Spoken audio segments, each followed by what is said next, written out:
Welcome back. A very interesting story that's coming out of Kerala, possibly progressive and maybe a precedent set. Justices Diwan Ramachandran and M.B. Snehalata in Kerala have reaffirmed an age-old right. Cash and gold given to a woman during marriage is her Sridhan and it belongs only to her, no one else. This is what the judges have ruled in Kerala. The case in question here is a woman who claimed that her husband withheld 65 sovereigns of gold, which was her rightful possession from the time of their marriage. He never allowed her to touch it. But here's the catch. How do you prove ownership when most of these exchanges are informal, undocumented? Who gave who how much? How much is mine, how much is yours? The court leaned on the preponderance of probability, a legal principle where the most believed version wins. So you don't need 100% certainty here, you just a stronger case. The court has accepted her claim for gold but rejected her plea for household articles as she couldn't really establish misappropriation. Basically, the court has said that you have all the right for the gold that you have got during your wedding, but any of the household articles are not yours because you can't prove that it's yours. The larger conversation here, of course, marriage is a union of two families, but when it falls apart, who takes what? Sridhan, originally a protective cushion for a woman, predates inheritance laws that now ensures daughters have a right to family property. So does Sridhan still need to be hers alone, or should it be shared in the spirit of equality? Should it also be equally the husband's right to have an equal amount of the gold that the bride has received from all over? We also know who's left more vulnerable after a split, and that's often the woman. So what happens here? Is this rule that was announced by the Kerala High Court really something that was needed in time? Joining me right here to give us a little more is Rekha Agarwal, advocate, Supreme Court and women's rights activist. We also have Barka Trehan, activist and president of Prayush Ayog. Thank you very much, both of you. Rekha, your take on this judgment. Is it a win for women or just a legal technicality? I think there's nothing new, honestly speaking, when I heard about this judgment and I was invited to participate in your show today. I found nothing new because this concept of the word Stridhan, it itself means means a woman and Dhan means property. So there was a time when women were not entitled to any property. They were not considered as equal partners in society as compared to their male spouses. But in 1956, the law was made very clear that women have an absolute right over the property, which may be movable or immovable. It may be gold, it may be jewelry, it may be even be a plot of land, it may even be even it may even be cattle. So anything that she gets in the form of Stridhan at the time of a marriage, before a marriage, or after a marriage, during various ceremonies, is her absolute property, because that was the only form of securing her life, in case of any misfortune that happened. Maybe her husband passes away, maybe there's a divorce between the parties. So where does the hapless woman go, especially at a time when women were not working? So this concept of Stridhan was laid down in the Hindu Succession Act way back in 1956. This is different from dowry. Stridhan is not dowry. Stridhan is something which has been given voluntarily by the girl's family to their daughter at their time of marriage. It may even be gifts which are given by the husband's side voluntarily to the wife, to the woman who's going to be the bride and come as a daughter-in-law of the family. So what is given to the wife as Stridhan is her absolute right. She can keep it for her, for her rainy days. She can sell it, she can alienate it, she can do whatever it wants.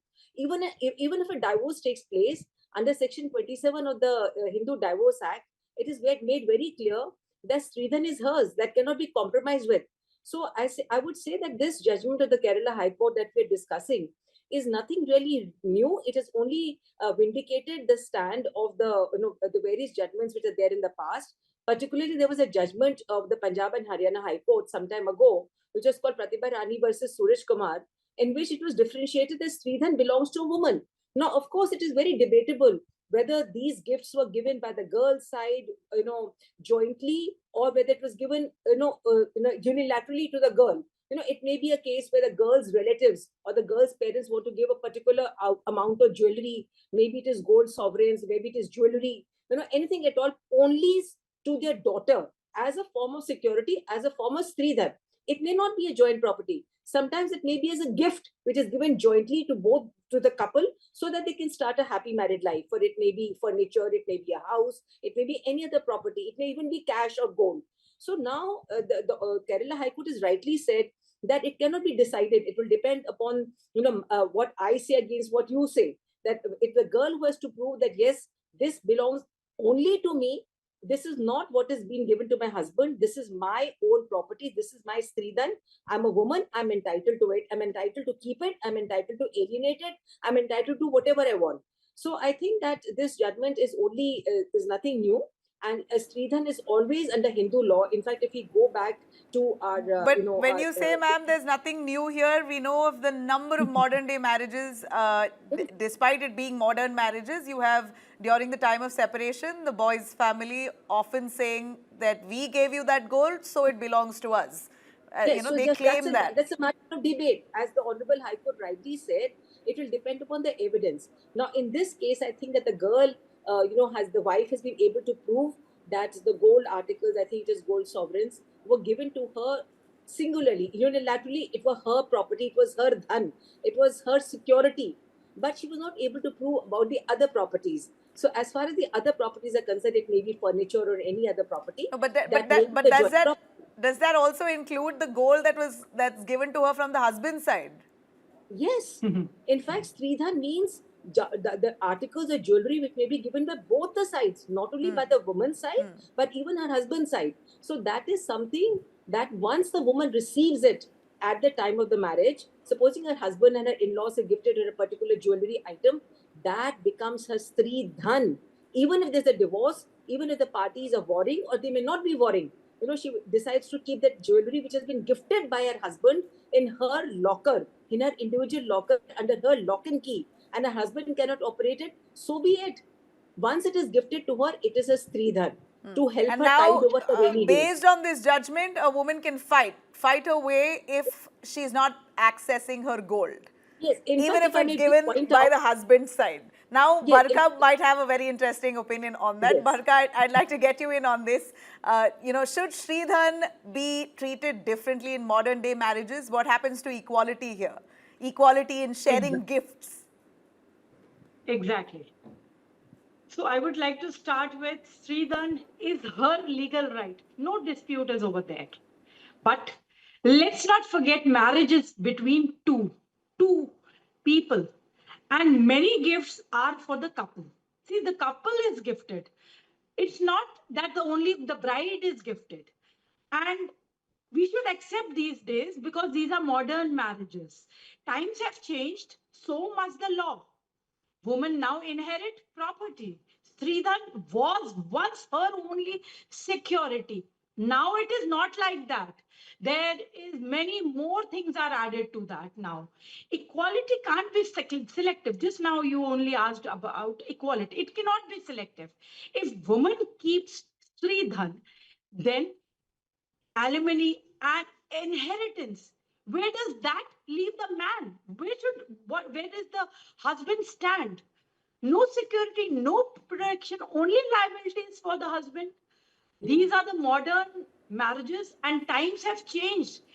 So should we also change in our discussions also. We should include this, and let's talk about fairness, not just tradition, not just which has been happening since ages.